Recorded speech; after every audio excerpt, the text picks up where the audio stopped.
বন্ধুরা, বিশ্ব রাজনীতিতে এক মহাপ্রলয় শুরু হতে চলেছে। যে মুহূর্তে ওমানে বসে দুই দেশ শান্তির কথা বলছিল, ঠিক তার কয়েক ঘন্টা পরেই আমেরিকা এমন এক সারপ্রাইজ অ্যাটাক করলো যা পুরো বিশ্বকে নাড়িয়ে দিয়েছে। লক্ষ্য ইরান, কিন্তু চোট লেগেছে খোদ ভারতের গায়ে। ভয়ঙ্কর বিপদের মধ্যে কিন্তু ভারত। আমেরিকা 14টি জাহাজ এবং 15টি সংস্থার ওপর নিষেধাজ্ঞা জারি করেছে। আর সেই তালিকায় কেবল চীন বা তুরস্ক নেই, রয়েছে আমাদের ভারতের একটি সংস্থাও। কেন ওমানের বৈঠক শেষ হতে না হতেই ট্রাম্প প্রশাসন এই রণমূর্তি ধারণ করল? ভারত কি এবার বড় কোনো অর্থনৈতিক সংকটে পড়তে চলেছে? আমরা ইতিমধ্যেই দেখছি যে ডলারের থেকে আমাদের ইন্ডিয়ান রুপির দাম কিভাবে দিনে দিনে এশিয়ার মধ্যে কমছে। এটা অত্যন্ত গুরুত্বপূর্ণ একটা রাজনৈতিক ব্যাপার। আজ আমরা এই ভিডিও উন্মোচন করব এই নিষেধাজ্ঞার নেপথ্যের রাজনীতি। ভিডিওটি শেষ পর্যন্ত দেখুন, কারণ শেষে এমন এক তথ্য আছে যা আপনার ঘুম উড়িয়ে দিতে বাধ্য করবে। ঘটনাটি শুরু হয় গত শুক্রবার। ওমানের ইরান এবং আমেরিকার আধিকারিকদের মধ্যে একটি অত্যন্ত গুরুত্বপূর্ণ সমঝোতা বৈঠক চলছিল।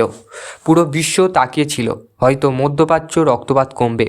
কিন্তু বৈঠকের পরেই এলো আমেরিকা স্টেট ডিপার্টমেন্ট সেই ভয়াবহ বিবৃতি। আমেরিকার অভিযোগ কি? তাদের দাবি ইরানের তেলের টাকা দিয়ে উন্নয়ন করে না, বরং সন্ত্রাসবাদদের মদত দেয় এবং নিজেদের দেশের মানুষকে দমন করে। আর এই তেল সন্ত্রাস বন্ধ করতেই তারা ড্র্যাগন অর্থাৎ চীনের সাথে ভারতকেও টার্গেট করছে। এবার আসি আসল পয়েন্টে। এই তালিকায় ভারত যে সংস্থাটি নাম রয়েছে তার নাম eleventh marine management private limited. আমেরিকার দাবি এই সংস্থাটি ক্যামেরু পথবাহিনী একটি জাহাজ যার নাম ব্রেন্ড্রিক্ট সেটি নিয়ন্ত্রণ করে। 2025 সালের সেপ্টেম্বর থেকে নভেম্বর এই 3টি মাসে অত্যন্ত 3বার একটি জাহাজ ইরান থেকে তেল পরিবহন করছে। শুধু কোম্পানি নয়, এই কোম্পানির মালিকের আকাশ অন্তত শিল্ডের নামক এক ভারতীয় নাগরিকের উপরেও ব্যক্তিগতভাবে নিষেধাজ্ঞা জারি করা হয়েছে। ভাবুন একবার, একজন ভারতীয় ব্যবসায়ী এখন আমেরিকার হিট লিস্টে। আপনি কি আসলে বিশ্বের পুলিশ সাজতে চাচ্ছে? কি মনে হয়, আমেরিকা কি সত্যি বিশ্বের বাজারে পুলিশ সাজতে চাচ্ছে? এবার যদি আমরা বিশ্লেষণ করি তবে দেখা যাবে আমেরিকা এখানে দুটো চাল চালছে।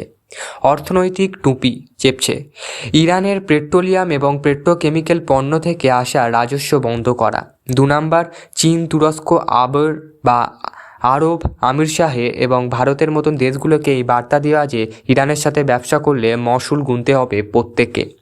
নিষেধাজ্ঞার তালিকায় বার্বাডোস, মার্শাল আইল্যান্ড, সেসেলস, এমনকি কাজাখস্তানও রয়েছে। অর্থাৎ ট্রাম্প প্রশাসন বুঝিয়ে দিচ্ছে তারা কাউকে ছাড় দেবে না। এমনকি জাহাজের উপরেও ট্যারিফ লাগিয়ে দিয়েছে আমাদের ট্রাম্প সরকার।